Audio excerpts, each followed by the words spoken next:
Boa noite. Boa noite, curiosas e curiosos, amantes, admiradores, admiradoras da sinestesia ou sinestésicas perdidas e atopadas. Neste sonoro empeño, este é o nome da exposición da cal este é o segundo andar, a sala chamada Sinestesia, e estamos diante dun vermello extraordinario, un óleo, un díptico de Antonio Murado que se chama Parsifal. E por iso o que estades escoitando é a obertura de Parsifal de Richard Wagner, a derradeira das súas óperas.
Isabel Gómez Alonso e mais eu quixemos preparar un pequeno repertorio de música, ciencia, un poquinho de algo de química, de pintura, arredor dese vermello, e de literatura e de poesía. E teatro tamén, un pouco de teatro. Parsifal é o cabaleiro, un dos cabaleiros do Santo Grial. Por eso este vermello, esa búsqueda do Grial e a búsqueda da vida, non? O mito, a lenda da copa da vida, do cáliz, onde está a eterna xuventude. E tamén está a morte, non? Pero o Parsifal de Wagner, malia ser a súa derradeira ópera, é unha obra chea de vitalidade, non? E quedándonos con Wagner, imos montarnos nesa xiganta vermella que foi Wagner, porque imos montar a ombros de varias xigantas. O título, non sei se vos soa dunha frase bastante coñecida, atribuída a Isaac Newton, ao que mencionarei despois.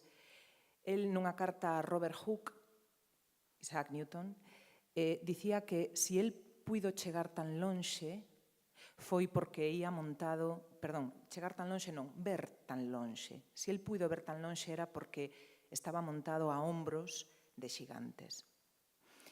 Iso dicía yo a Robert Hooke, ao que despois ninguneou vilmente na Royal Society da que foi director Sir Isaac Newton. De feito, quitou o seu retrato, non?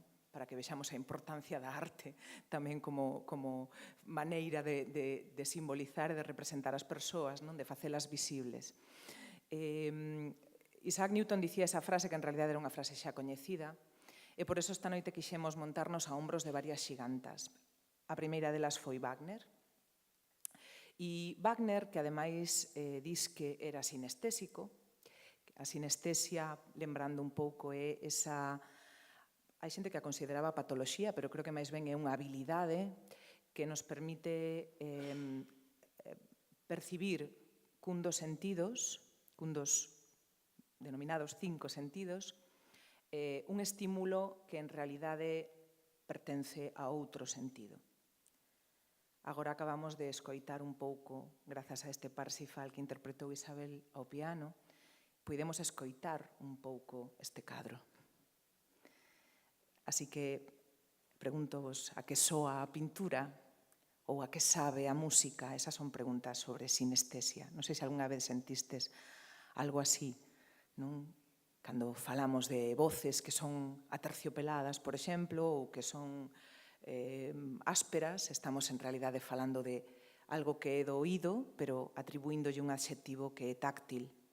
Pois a sinestesia é esa cualidade que foi moi común a moitos músicos, e esta noite escoitaremos máis obras de músicos sinestésicos que escoitaban cores. E Wagner dis que tamén era sinestésico, pero Wagner tamén era adúltero.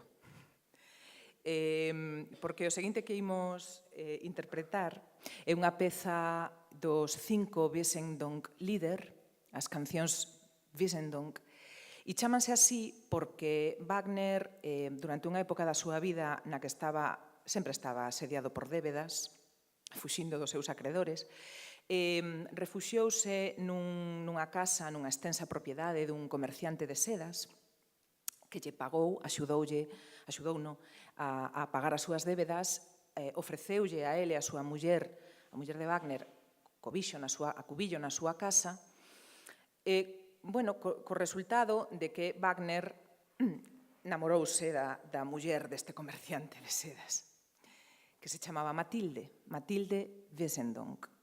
O comerciante de sedas era Otto Wesendonck. Isto é un culebrón serio, Moito vermello hai aquí, sí. E nunca se sabe realmente se chegaron a ser amantes ou non, pero sí é certo que para saciar esa paixón o que se lles ocorreu facer, porque naquela época Wagner estaba compoñendo Tristán e Isolda, unha das súas óperas máis coñecidas, pois o que se lles ocorreu facer foi unha obra en conxunto, non? Que é unha maneira boa de, pois xa que estamos así enamorados, pero ti estás casado cunha e eu casado con outro, pois facemos así un conxuntiño e tal, e damos un pouco renda solta a nosa paixón. Entón, Matilde Wesendonck era poeta, unha poeta alemana considerada menor, romántica, e o que fixo Wagner foi poñerlle música a 5 dos seus poemas. E son os coñecidos como Wesendonck-Lieder. E imos interpretar agora un deles, que ademais creo que é fantástico porque neste lied, nesta canción que se titula Im Treibhaus, no invernadoiro, fala das plantas e tal, pero aí hai simbolismos, que foi composto un pouco pola mesma época na que Rosalía de Castro estaba escribindo de figueiriñas que plantei. Tamén estaba falando de plantas en Adiós ríos, adiós fontes, pois nesa mesma época Matilde Wesendonck compoñía estes poemas e Wagner puxolles música. E o interesante deste lied é que hai unha celuliña por aí, case cara ao final da canción, que é o xerme, falando de plantas, o xermolo do Tristán e Isolda. Entón, Wagner está obsesionado con Sigfrido, pero tamén obsesionado con Matilde. E é mutuo. O que fixemos foi unha versión curiosa, non vou facer o lied completo de principio a fin, senón que como eu fixen unha traducción hai anos para a Orquestra Sinfónica de Galicia, que interpretou estes lied, fixera unha traducción a galego, o que vou facer é cantar un par de estrofas, ler a traducción e seguir cantando. E vou deixar sen traducir a última estrofa, pois para deixarvos con curiosidade e que vayades a buscala e ver como finaliza. Si a vou cantar en alemán, se sabedes alemán, se entendedes o alemán que eu canto, pois saberedes como remata este Im Treibhaus.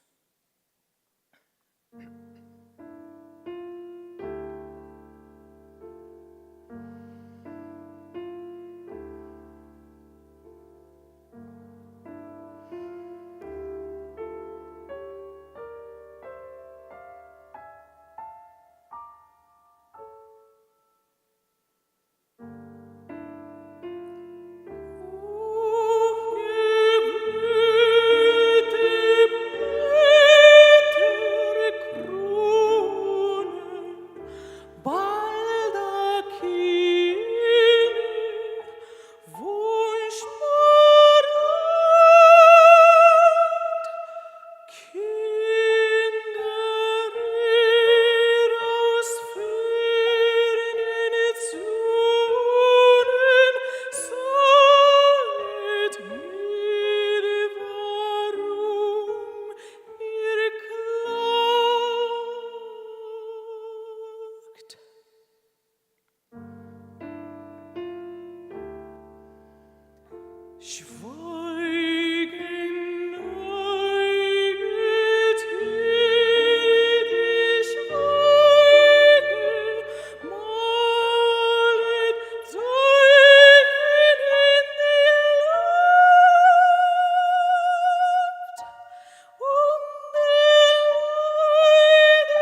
Invernadoiro.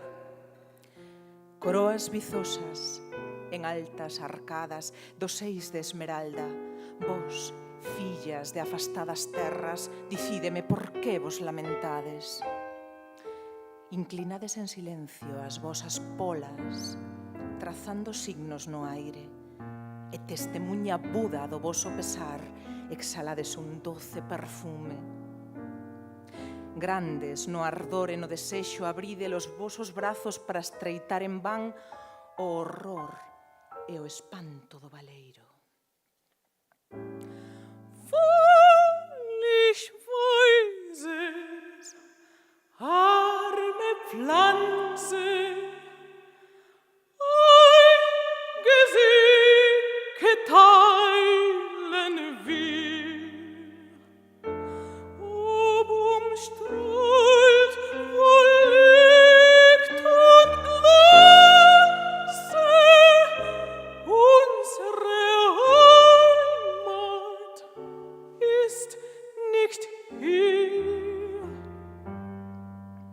Ben o sei, pobres plantiñas, compartimos o mesmo destino. Por moita luz radiante ao noso redor, non é esta a nosa casa.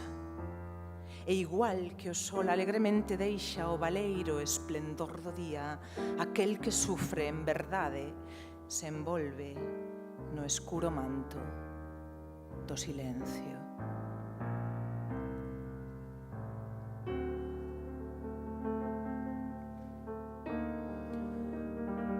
Stille Wies,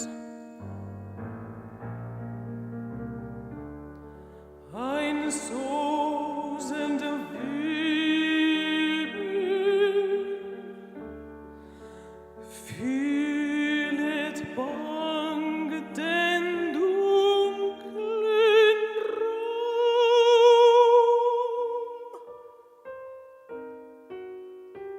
Schwere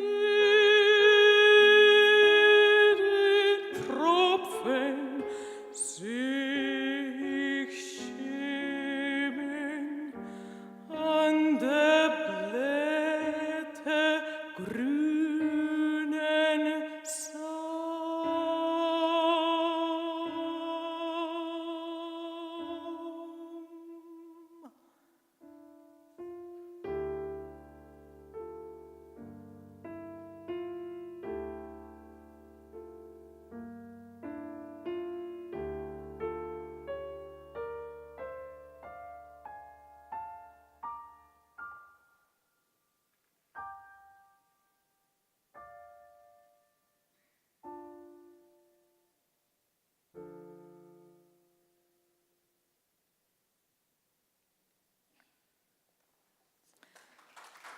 Gracias.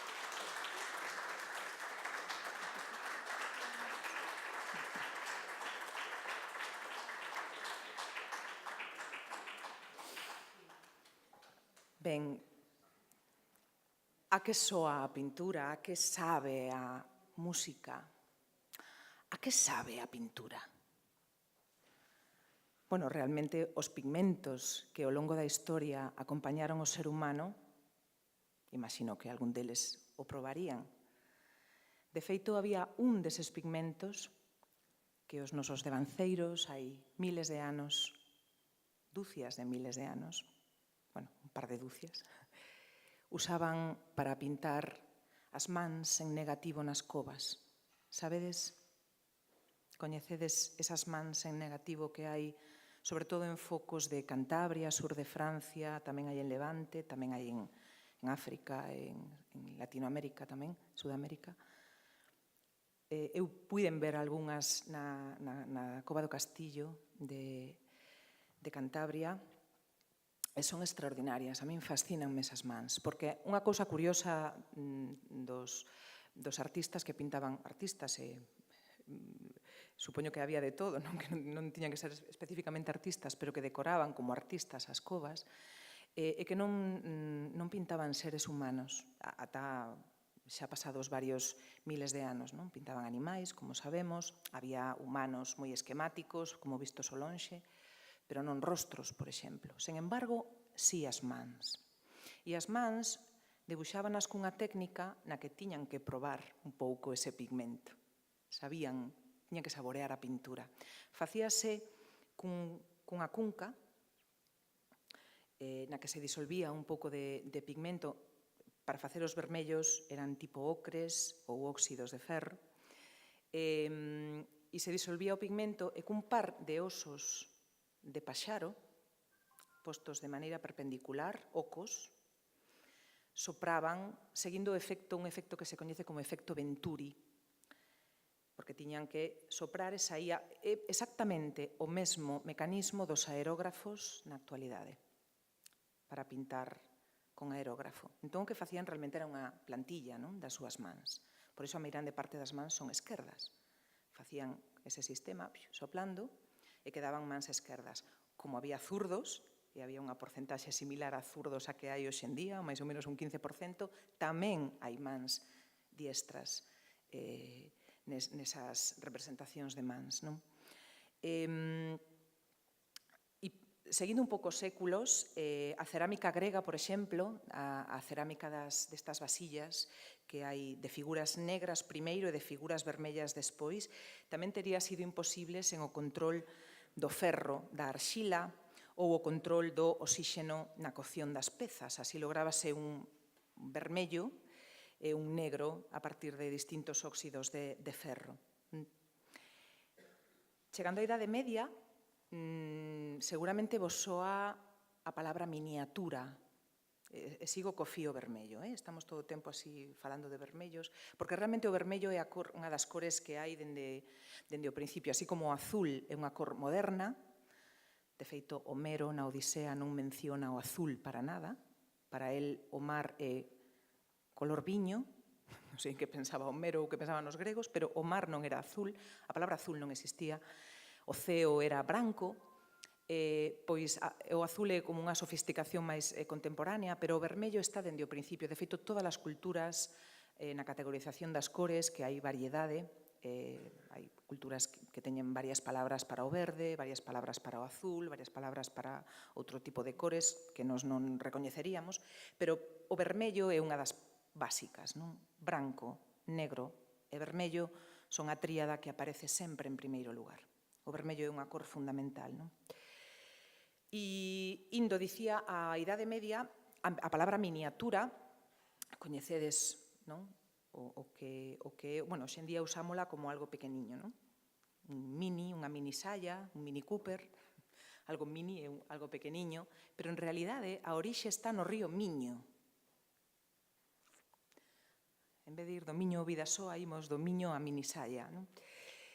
Sí, porque polo visto no río Miño había grandes cantidades dun tipo de óxido de chumbo, de plomo, que se chamou minium, como o propio río, extraíase de aí e utilizábase para facer os pigmentos que se empregaban nos códices na Idade Media. E como tiña un vermello así alaranxado, e se usaba moito e resaltaba moito nos códices, nas pinturas dos códices, pois ese minio deu nome á palabra miniatura. Así que a palabra miniatura, cada vez que a usemos, ten algo do río Miño, non? Que é o noso río, bueno, miniatura non diría que é, pero é o noso río, non? E iso na Idade Media, non? E indo un pouco máis adiante, xa a principios do século XVIII, o tema das cores comeza a ser motivo de preocupación e de ocupación para un dos meirandes físicos da historia, ao que mencionei antes, Isaac Newton. Isaac Newton é coñecido polos Principia Matemática, da filosofía natural, que era como se chamaba a ciencia en xeral, a filosofía natural, naquela altura, pero tamén escribiu un tratado de óptica, porque xogando con algo tan común que igual tendes, ou igual xogastes seguramente todo o mundo algunha vez, descompuxo, non? Ou xogou a descompoñer a luz, bueno, igual non todo o mundo, pero se non o facedes, pues, se non o fixestes, estades a tempo de facelo, descompoñer a luz a través dun prisma, non? Ver como entra un rayo de sol ou de luz por un prisma e aparece reflectido un arco iris, un arco da vella. Iso, que aparentemente era un xogo para nenos, a Newton facíalle rascarse a cabeza, non? E el descubriu, foi o primeiro que descubriu algo tan... O primeiro, ou, bueno, un dos primeiros, que descubriu algo tan antiintuitivo, en principio, como que todas as cores xuntas forman o branco, a luz branca. Nese tratado de óptica describía iso, non? O tratado de óptica publicouse en 1704, non? E el, eso, demostrou nunha habitación escura pola que entraba unha raiola, demostrou que a luz branca descompoñíase nas 7 cores do arco da vella, non? E esa obra, Optics, de 1704, acabou coa crenza de que a luz era incolora. Realmente a luz estaba composta por todas as cores, que é algo que así a primeira vista parece raro. E, de feito, na comunidade científica sentou ben, pero aos pintores dicían, pero como que a todas as cores son o branco? Iso non é así. Calquera que teña pintado un pouco sabe que mesturando todas as cores non tes branco, tes un emplasto marrón negruzco, non? Pero non branco. Entón, uns anos máis tarde, Goethe,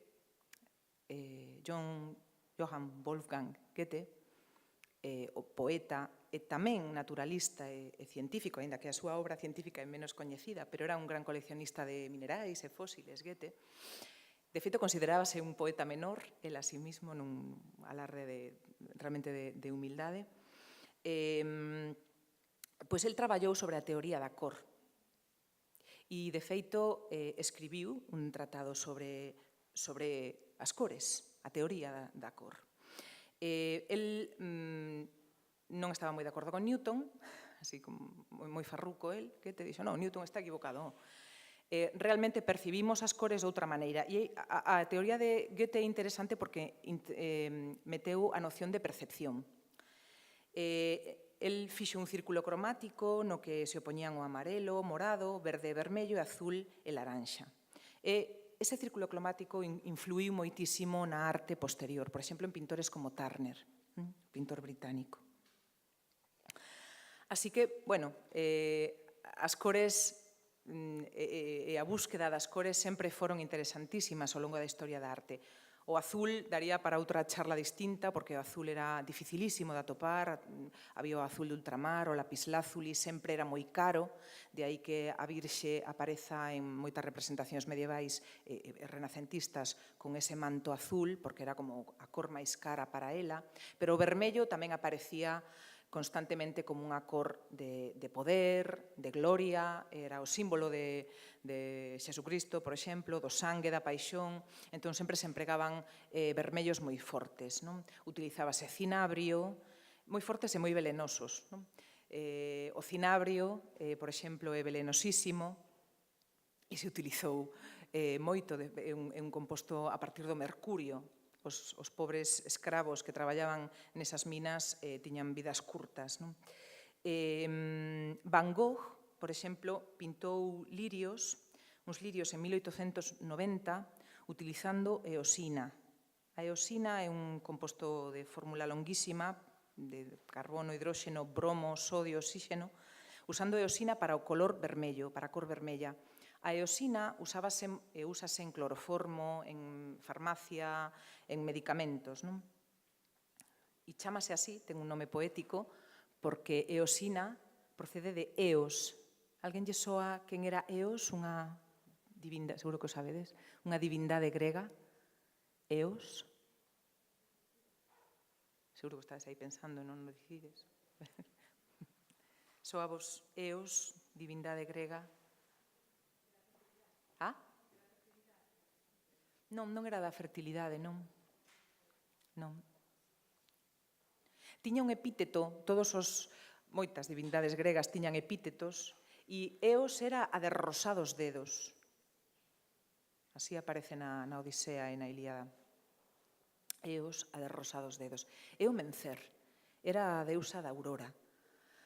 Entón a Eosina chamouse así porque era rosada. Tiña unha cor rosada. E, por certo, Goethe tamén foi inmortalizado en forma de mineral. Hai un mineral que se chama, non sei como se pronunciará, goetita, que é así pardo amarelento e o nome está posto en homenaxe a Goethe, ao poeta e escritor Goethe. Así que, bueno, está fosilizado en pedra. As súas pesquisas naturalistas tiveron resultado, polo menos a nivel científico tamén. Logo hai outros vermellos moi interesantes saindo xa da arte, non? Como, por exemplo, o vermello das estrelas. Os astrónomos e as astrónomas saben medir a velocidade e a posición dunha estrela e, sobre todo, se está afastando ou non de nós a través dun espectro. Realmente, os astrónomos estudan espectros de estrelas, en moitos casos. O espectro é unha especie de arco da vella que, aparte de ter os materiais que compoñen esa estrela, se ten máis ferro ou menos ferro, ou sobre todo hidróxeno e helio, claro, pero ademais diso, se acontece un fenómeno que é que a estrela vaise cara ao vermello, se collemos o arco iris, o vermello é a primeira cor, a estrela pode ir cara ao vermello ou cara ao azul. Se vai cara ao vermello, significa que a estrela, ou o corpo que sexa, a galaxia tamén, estáse afastando de nós. E se vira cara ao azul, quere dicir que se está achegando. As longitudes de onda que van cara ao vermello son máis longas e significan que algo se está afastando de nós. E con esa cousa aparentemente que parece tan tonta, que non é tan tonta, foi como se descubriu o Big Bang. O Big Bang é a teoría que di que houve unha grande explosión, que estamos nunha expansión tremenda, engordando todos, non? Todos expandíndonos no universo. Bueno, o que está en expansión son as estrelas, claro, e as galaxias, pero non elas, senón o espazo que hai entre elas. Iso é o que está en expansión. Estámonos afastando a unha velocidade tremenda uns de outros e por iso se descubriu que iso tiña que ser por unha explosión, senón a que viña que nos estivéramos afastando. E iso foi porque se descubriu en placas de estrelas por parte de, por certo, astrónomas mulleres, as calculadoras de Harvard, unha delas, Henrietta Swan-Leavitt, descubriu que se afastaba cara ao vermello. Así que o vermello nas estrelas tamén ten outro significado, non? Para nós, o vermello é símbolo de moitísimas cousas, de sangue, de vida, de paixón, de morte tamén.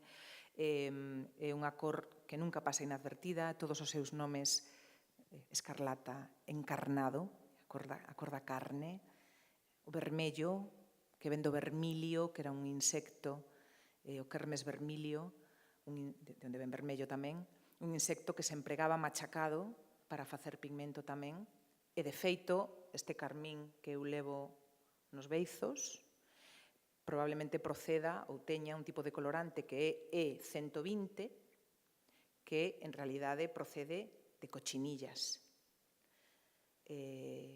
Polvo, non é que maten as cochinillas, as pobres, as machaquen nun morteiro e fagan pintalabios, espero que non sexa así o proceso, non é así, pero sí que procede moitas veces o carmín de compostos animais, da cochinilla. A cochinilla era valiosísima. No descubrimento da América, despois do ouro e da prata, a cochinilla era o máis valioso, porque descubriuse en México unha cochinilla que tiña un vermello moito máis intenso que o Kermes vermilio que se usaba en Europa. Entón, trouxose de México ese insecto, esas cochinillas, para facer pigmentos. Vaya cousas, non? A historia do vermello é fascinante. E para nós tamén, por exemplo, o vermello está moi connotado cando falamos dos cabelos vermellos, non? Menos dun 0,60 ou 0,65% da poboación é pelirroxa, é rubia, como dicimos en galego, non? Rubia ou pelirroxa. Logo cantaremos unha canción dedicada aos pelirroxos, non agora, pero son realmente moi escasos, non? E teñen tamén moitas lendas e moitas connotacións ao longo da historia. Volvendo a Wagner, e xa recuperando a música e a poesía, dice que Parsifal, este heroe do Santo Grial, un heroe que en realidad era un tipo humilde e ignorante, que se descubriu como elexido, como Neo en Matrix, non? Buscaba o Santo Grial e foi a un lugar que na ópera se chama Montsalvat e que se cree que podería ser Montserrat, cerca de Barcelona.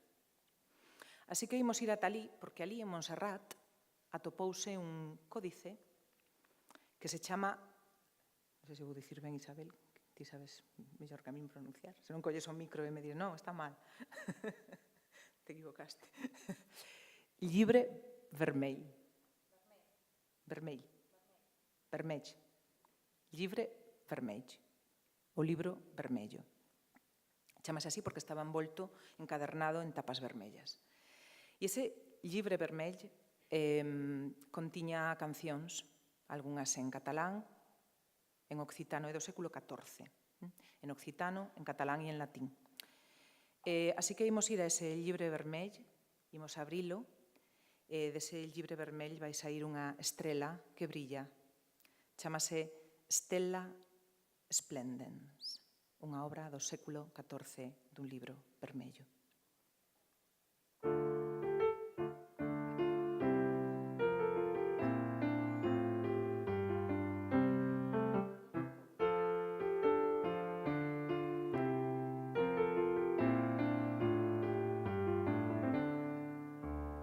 Stelle splendens in monte, ut solis radium, miraculis errato,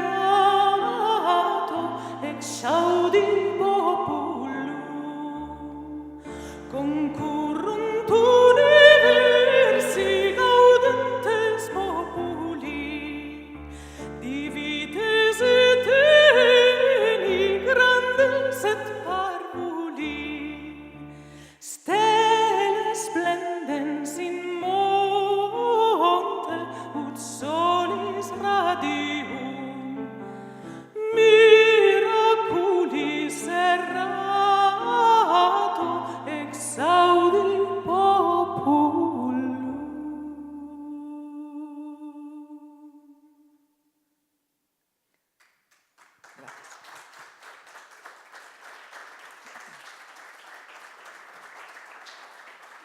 Moitas grazas.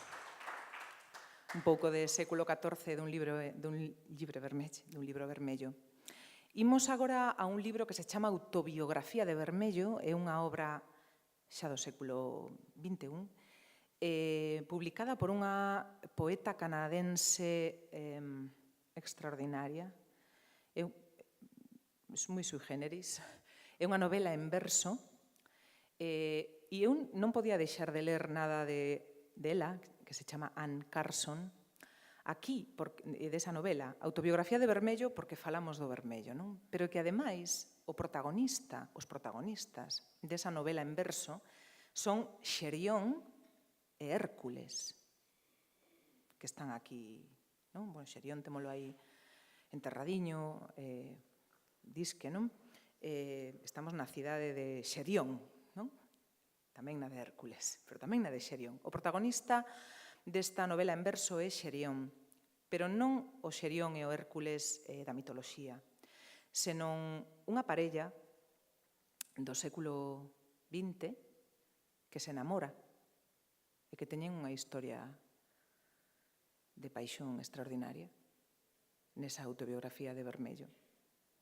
Son dous homes. Xerión, ademais, é descrito como un monstro, todo el vermello, que vivía nunha illa do Atlántico chamada o Lugar Vermello. A nai de Xerión era un río que desemboca no mar do río da Felicidade Vermella, e o padre de Xerión era Ouro. Estou lendo xa fragmentos de Anne Carson. E un día coñeceu a Hércules. Vou ler un pequeno fragmento acompañado coa música de un estonio fascinante que se chama Arvo Pärt, o segundo movimento da sonatina número 1.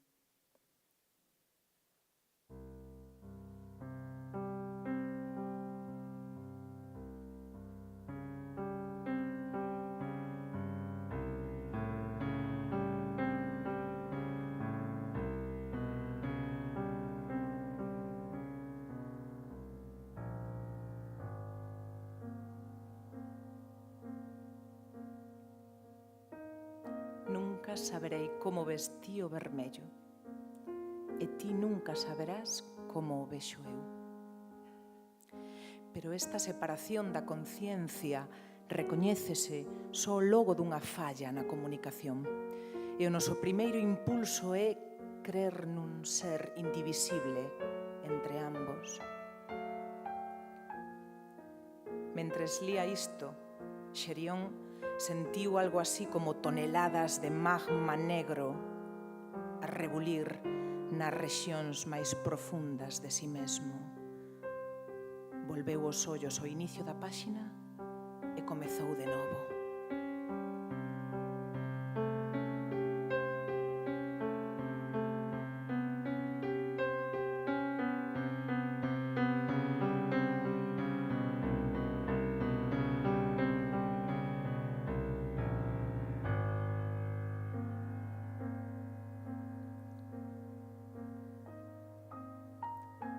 Negar a existencia do vermello é negar a existencia do misterio. A alma que tal fai algún día toleará. Unha acampada igrexa tanxeu o longo desa páxina, e ás 6 da tarde derramáronse polo hotel como unha onda. As lámpadas acenderon e brancos edredóns despregáronse. A auga correu polas paredes, o ascensor estrelouse como un mastodonte na súa gaiola oca.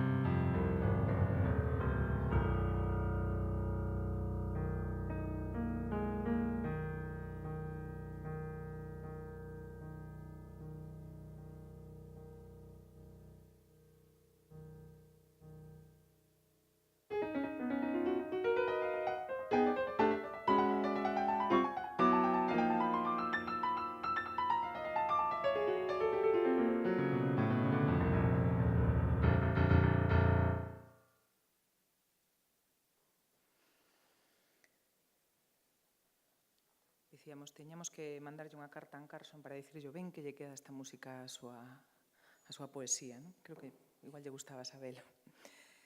Esta exposición titúlase Sonoro empeño, que en si é xa unha especie de proposta sinestésica de sintagma, non? Un sonoro empeño é unha sinestesia, non? Procede dun poema de Rafael Alberti. Así que, bueno, quixemos traelo, non é dos meus poetas favoritos, pero quixemos traelo tamén aquí e darlle voz. Ele era pintor ao principio, non? Antes de ser poeta. E, bueno, creo que poeta ese sempre, non? Probablemente pintor tamén. E ten un libro moi interesante que se chama La pintura, no que fala precisamente de cores, e ten poemas dedicados a cada unha das cores. Ten o branco, o azul, o amarelo, e ten un dedicado ao vermello. Así que o que fixemos foi esfiañar un pouco ese poema, que é un poema moi longo, e con permiso de Rafael Alberti, escolmamos algunhas dos seus versos a verdade, moi bonitos, sobre o vermello, e ímolos escoitar con música de Johann Sebastian Bach, do concerto para clavecín en fa menor, o segundo movemento, largo.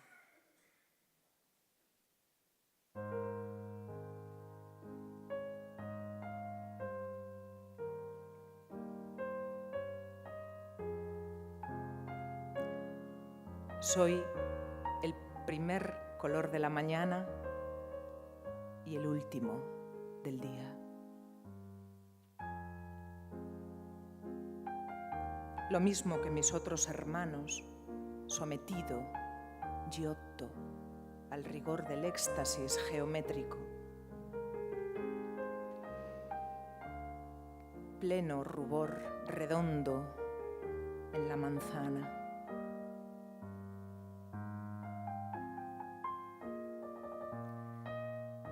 Ven, amarillo, quiero ser naranja, cadmio lustroso, esférico entre el verde.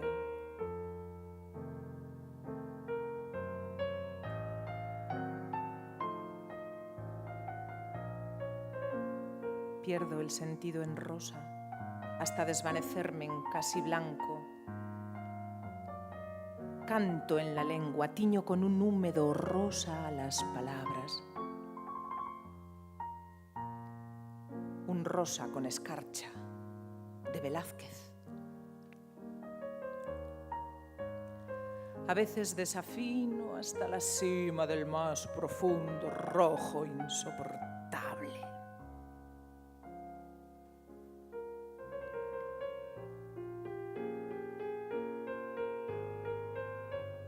Como el grana fugaz de una amapola, bañado por el mar y trabajado por su garganta azul, florezco y subo, fino ramo encendido en corales.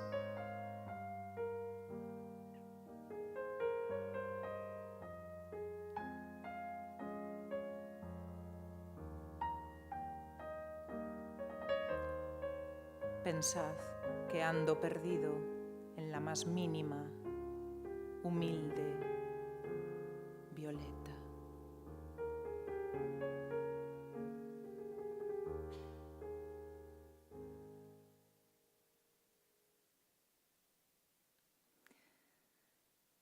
Este poema de Alberti realmente é un arcoíris, non? Empezou no vermello, pasou polo amarelo, polo verde, polo rosa, polo azul e acabou no violeta.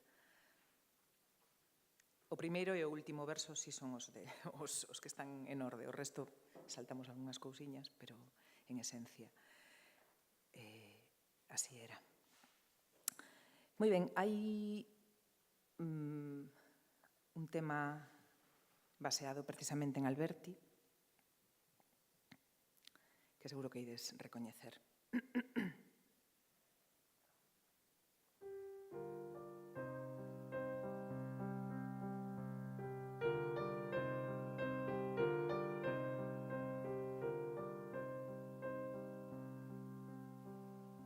Se equivocó la paloma, se equivocaba. Por ir al norte fue al sur, creyó que el vino era agua, se equivocaba. Creyó que el mar era el cielo, que la noche, la mañana, se equivocaba, se equivocaba.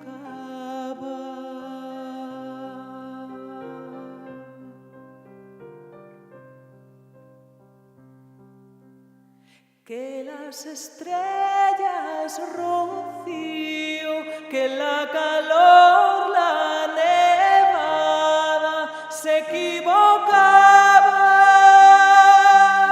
se equivocaba.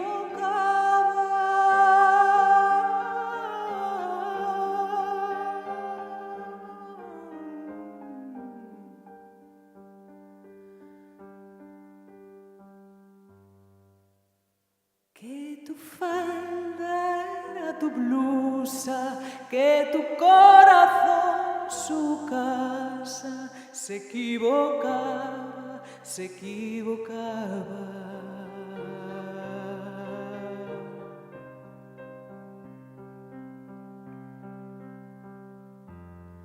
Ella se durmió en la orilla, tú en la cumbre de una rama.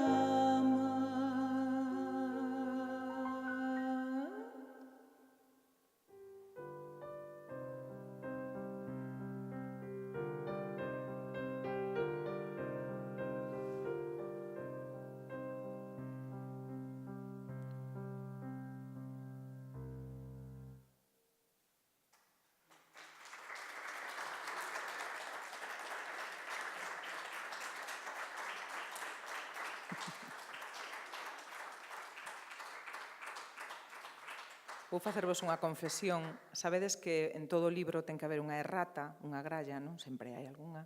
E nesta canción sempre ten que haber unha equivocación, porque para iso se titula Se equivocaba, non? Se equivocou la paloma. O pobre Alberti escribiu creyó que el trigo era agua. E eu acabo de decir creyó que el vino era agua. Así que sinto moito pola equivocación. Foi unha especie de transmutación de trigo en viño, pero así pasou.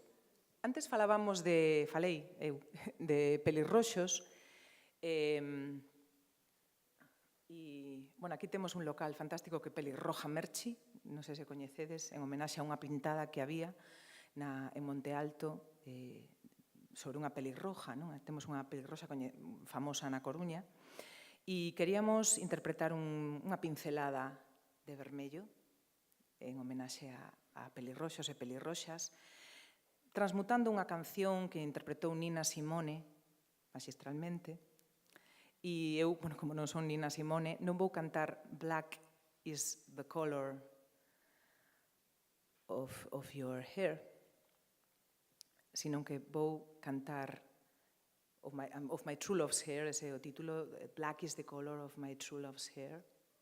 Negra é a cor do meu amor verdadeiro. Senón que vou cantar que é vermello.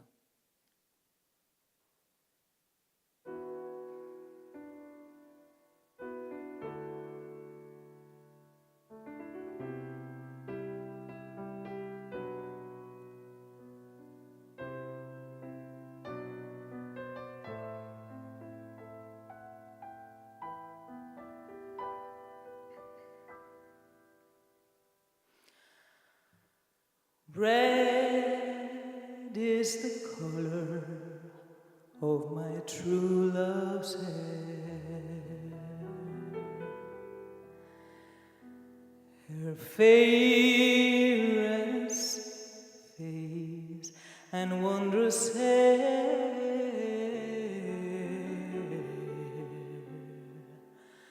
the purest eyes and the strongest hands. I love the ground on where he stands. I love the ground on where he stands.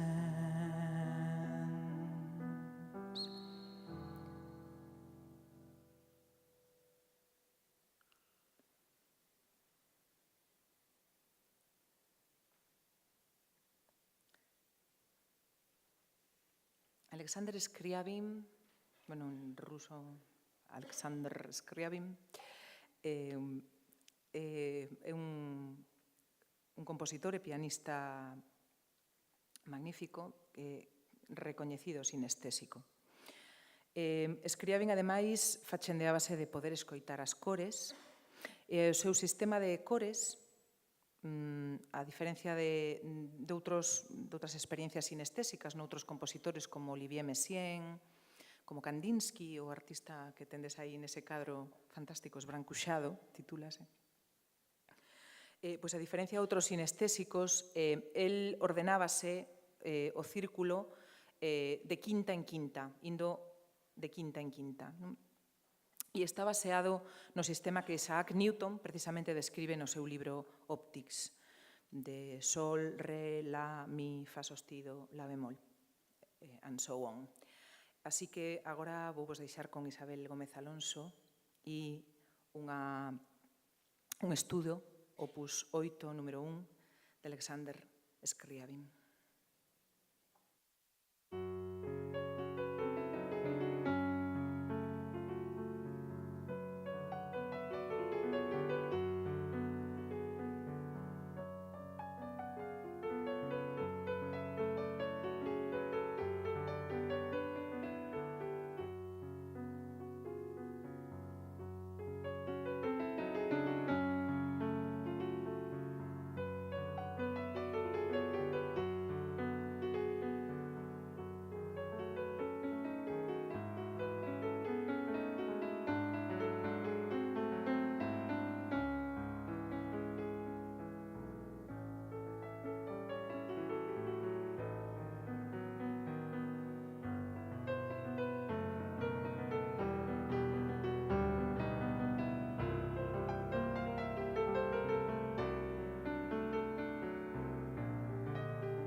Logo da intensidade de Scriabin,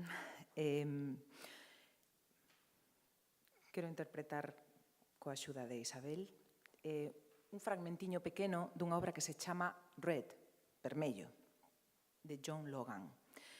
E unha obra de teatro, estivo na Coruña, penso, non hai moito, está baseada na vida de Mark Rothko, expresionista abstracto, e un diálogo entre Rothko e o seu axudante, Ken. E escollimos un fragmentiño, un diálogo pequeno, que é así bastante significativo sobre como é ese Rothko que imaxinou John Logan e sobre o que pensa do vermello, non?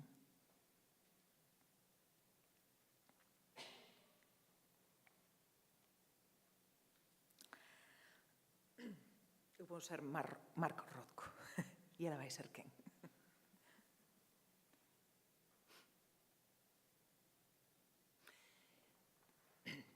Que queres dicir con sensación de vermello? Non me refería a pintura vermella únicamente. Quería dicir a emoción dun vermello no mencer. O mencer non é vermello. Así que o é. Digo, che que para nada. Un mencer é vermello e o vermello é un mencer. Vermello é o bater do corazón, vermello é paixón, viño tinto, rosas vermellas, pintalabios vermello, remolacha, tulipáns, pementos... Sangue arterial. Tamén.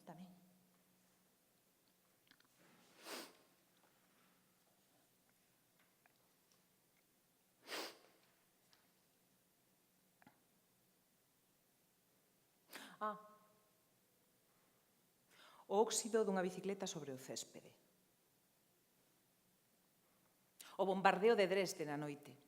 O sol en Rousseau, a bandeira en Delacroix, a túnica no Greco. Un fociño de coello, os ollos dun albino, algúns periquitos. Mármore florentina, un resplandor atómico. Cortarte mentres te afeitas, sangue na Gillette. Os zapatiños de rubí, Technicolor, aquel teléfono dende o Kremlin ao despacho do presidente dos Estados Unidos. A bandeira soviética, a bandeira chinesa, a bandeira nazi. Caquis, granadas, o barrio vermello, a alfombra vermella, rouge. Lava, lagostas, escorpións. Un sinal de stop. Un coche deportivo. O rubor. Vísceras, lavaradas, fobistas mortos. Luces do semáforo, o cabelo de Tiziano. Cortarte as veas, sangue na bañeira. Santa Claus. Satán, tan vermello. Exactamente. E máis que nada, sabes o qué? O negro. A cousa negra. Só hai unha cousa que temo máis na vida, amigo. O día en que o negro engola o vermello.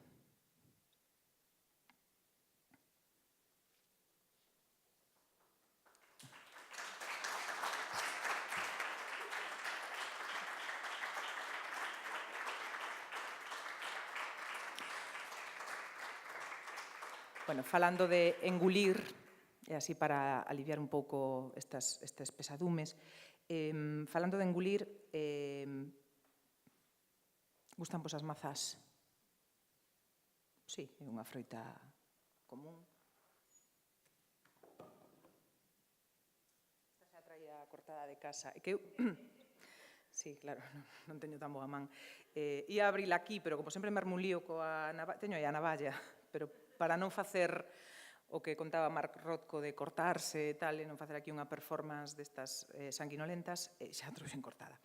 Eu antes cortaba as mazás así,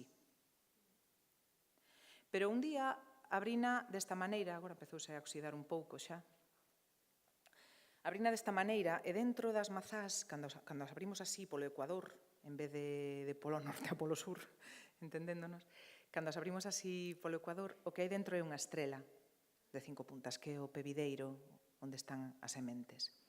Aquí xa non se distingue moito, xa se desde... A natureza está pintando constantemente cousas, non? Aquí xa oxidou e xa non se distingue. Pero había unha estrela e escribín un poema sobre iso, ao que chamei Lingua sobrenatural.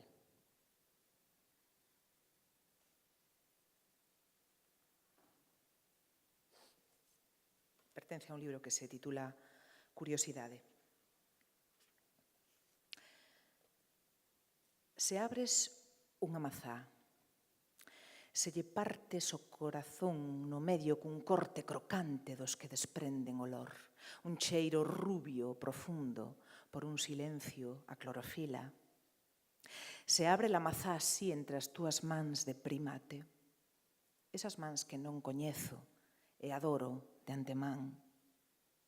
Se cortas a mazá polo seu eixo imaginario de mazá, o seu ecuador de mazá, a súa traxectoria dividida en dous, no aire introvertido sobre a cabeza dun Newton que toquea, dun fillo de Guillermo Tell cunha espiñada, se abre la mazá de Turing, a mazá madrasta, a mazá mordida cun xersei de arcoíris. Se abre las mazás máis mazás de todas as mazás e todas as mazás do mundo, ácidas e nucleicas, as camoesas que xamais probei, as de Paris volto Hespéride, ese mozo louco con roupa de muller, mazá travestida, con marcas de dentes e unha drupa fértil até a voracidade. Se o fas,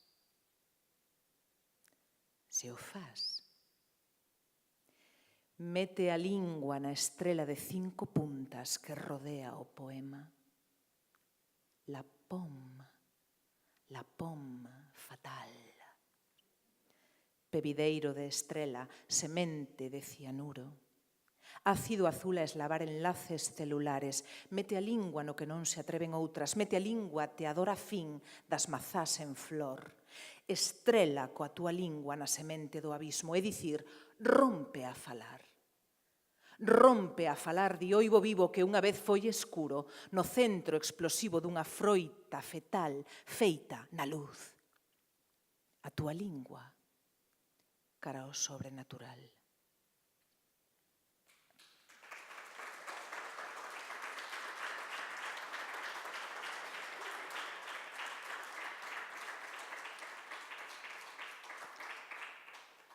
Bueno, xa queda pouquiño.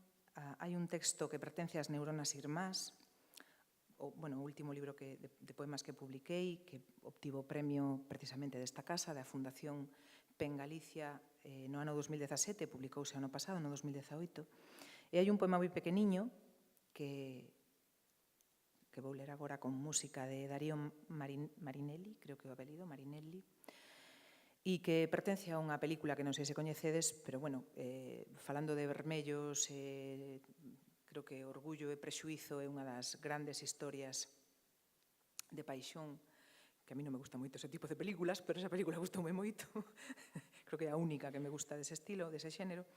E ten unha música fantástica, esa película baseada na novela de Jane Austen.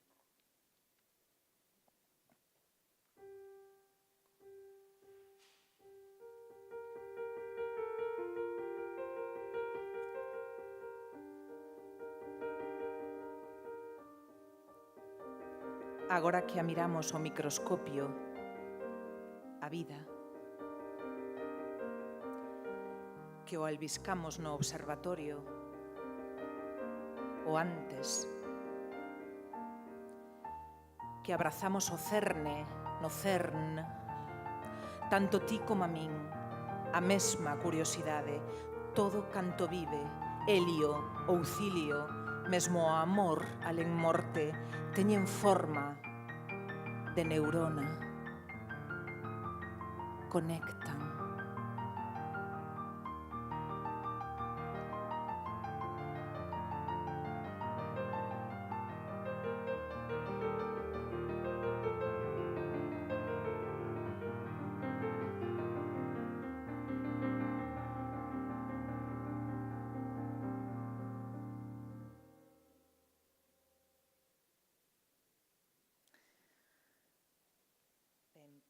A última poeta que quería ler é Adrienne Rich, unha poeta que en 1968 escribiu un poema chamado, vai ser un fragmento pequeno, non vai ser o poema inteiro.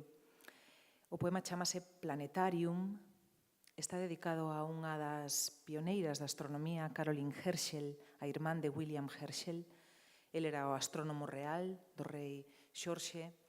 Eles eran alemáns de orixe, pero trasladaronse os irmáns Herschel a vivir ao Reino Unido, e en principio dedicábanse á música. Gústame esa sinestesia que fixeron na súa vida, porque tanto William Herschel era músico como a súa irmá, Caroline, que era soprano. Pero tiñan unha afición que era mirar polo telescopio e construíron un telescopio fantástico dun diámetro de 40 metros, que era algo inusitado na época. Fixeron un observatorio en Bath, ao sur de Inglaterra, fíxose moi célebre, en convertíronse, claro, William, no astrónomo real. Ela axudábao sempre nas observacións, nas anotacións. Ela descubriu 8 cometas, é moito menos coñecida co seu irmán. O astrónomo oficial era el, pero en realidade traballaban como un equipo. William Herschel é o descubridor de Urano, por exemplo. E Caroline descubriu 8 cometas e varias nebulosas. Hai un cráter na Lúa que leva o nome de Caroline Herschel. Sabedes que a Lúa, que está chea de cráteres de impacto, non de volcáns, senón de impacto, os cráteres teñen nomes de persoas, moitos deles, non? E nomes de persoas recoñecidas, científicos famosos, descubridores, escritores, etc. Hai uns 1.500 e pico cráteres con nome propio na Lúa. Sabedes cantos deses 1.500 e pico son de muller? eses nomes? Sabedes cantas mulleres hai? Así un cálculo. 10, 200... Vai ser solo Caroline Herschel. Non. Non. Unha de 1500 sería unha porcentaxe como para, vamos, para matalos. É para matalos a porcentaxe, pero non tanto. Para matalos rapidamente, non lentamente. É un número, curiosamente, moi lunar. Menstrual. Copérnico é o nome dun cráter, sí. Copérnico é un dos máis grandes cráteres, sí. Tycho Brahe, Copérnico. Pero o número, alguén o dixo por aí, é 28. De 1500 cráteres lunares con nome de persoa, 28 afortunadas, teñen nome na Lúa, entre elas Caroline Herschel. E digo isto, conto todo isto, porque este ano celebramos 50 anos de que o ser humano puxo o pé na Lúa. E debemos dicir, bueno, este ano en xullo, conmemórase os 50 anos dende que Apolo 11 alunizou, mellor dito, e baixaron 2 persoas da nosa especie, non? E, malia o que pense Iker Casillas e a xente que di que non chegamos á Lúa, por favor, non creades esas cousas. O ser humano chegou á Lúa, vale? Non é unha montaxe de Stanley Kubrick. E a partir da misión do Apolo 11 en 1969, dese xullo, dese mítico xullo, houbo varias misións máis ata 1973 ou 74 que xa pararon as misións Apolo e nunca máis volvimos á Lúa. En total, 12 seres humanos pisaron a Lúa. Cantos foron mulleres? Que mulleres foron á Lúa? Cantas mulleres? Soavos algún astronauta? Esta é famosa porque Neil Armstrong é famoso porque foi á Lúa, Buzz Aldrin, famoso porque foi á Lúa. E astronautas? Mulleres? Astronautisas? Non é, é como poetas e poetisas. Poetisas non, porque non dicimos astronautisas tampouco, non? É astronautas, homes e mulleres. Ben, 0. Ningunha muller foi á Lúa. Entón, cando dicimos, o ser humano pisou a Lúa. Non, en realidad foi o home, 12 homes pisaron a Lúa. As mulleres ainda non fomos. Entón, todo este rollo, imos escoitar o Claro de Lúa de Claude Debussy, que é unha obra maravillosa, e no medio imos escoitar este fragmento de Adrienne Rich chamado Planetarium, que está dedicado a unha astrónoma pioneira como foi Caroline Herschel.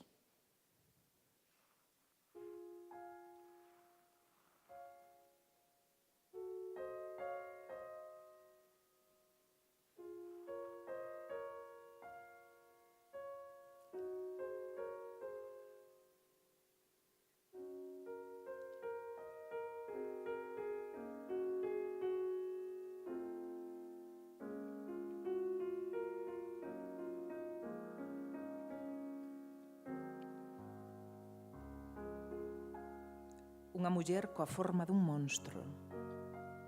Un monstro coa forma dunha muller. Os ceos van cheos deles. Unha muller na neve entre reloxos e instrumentos ou medindo con varas o terreo.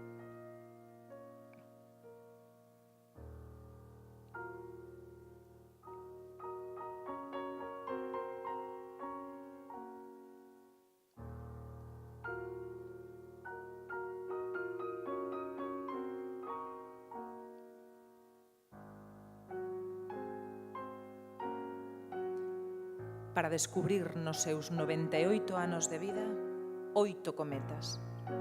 Ela, gobernada pola Lúa, como a nós, levitando no ceo nocturno, cabalgando polidas lentes, galaxias de mulleres aí facendo penitencia por impetuosas costelas conxeladas neses espazos da mente.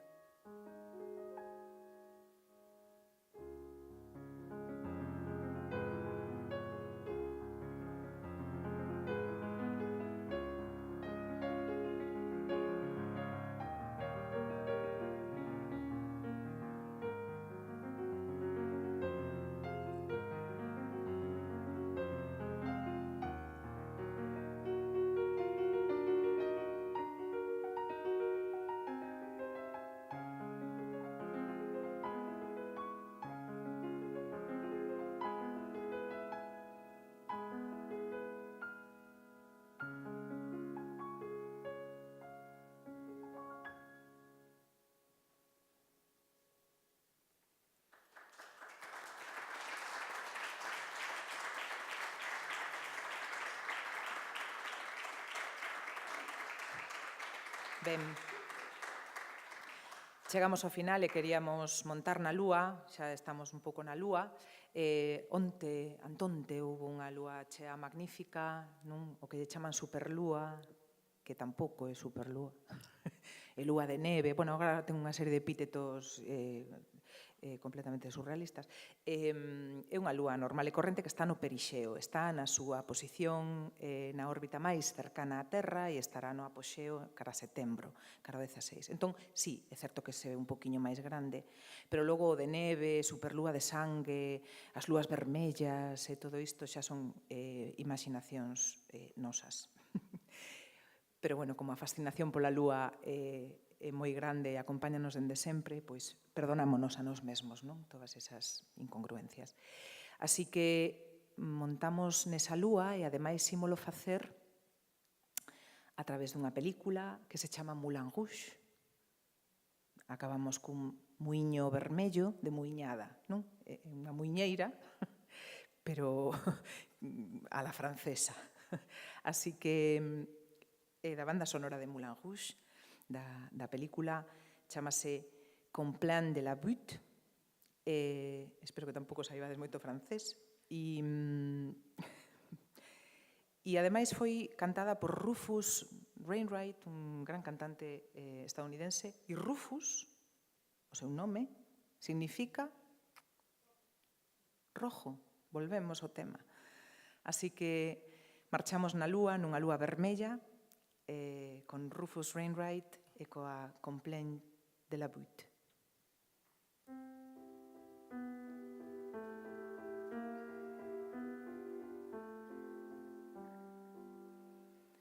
La lune est trop pleine, posant un diadème sur tes cheveux.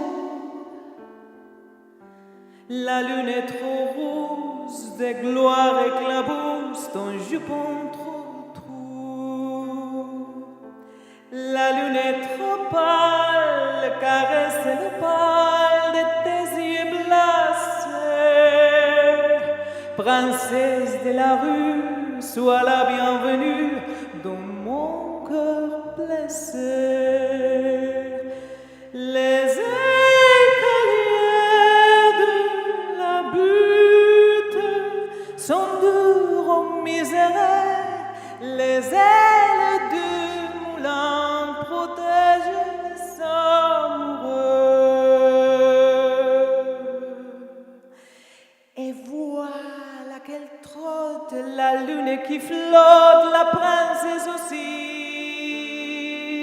La ra ra ra ra, la ra ra ra ra, mon rêve évanoui.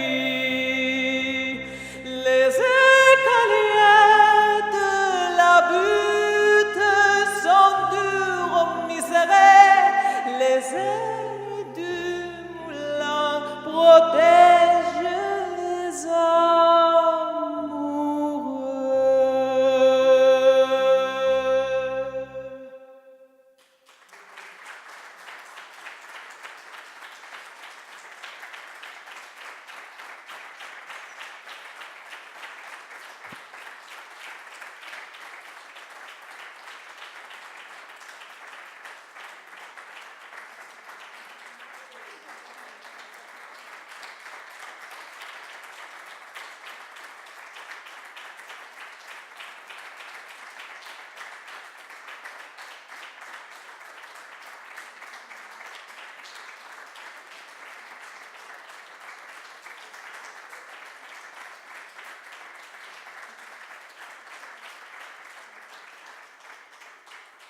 Moitas grazas, non perdades a curiosidade, como vedes eu sempre viaxo cun escafandro que de cosmonauta, non perdades a curiosidade, seguide buscando ese grial que din as lendas que levamos dentro de nós, que é o grial da paixón e da vida e da forza e da enerxía, que como este cadro que estivo aquí testemunha de nós todo o tempo, este maravilloso murado, este Parsifal. Estamos rodeados de obras magníficas, de Quesada, todas teñen que ver coa música. Aí está a pel da música aí atrás, non sei se a podedes sentir e palpar, o Kandinsky e bueno, este vermello, este díptico fantástico. Para nós foi un placer compartir estes minutos vermellos, escarlata, encarnados, colorados, ruborizados, canda vos, e, bueno, agardamos que disfrutasedes, que gozasedes desta pequena performance de música, de pigmentos, un pouco de química, poesía e literatura arredor do vermello. Moitas grazas.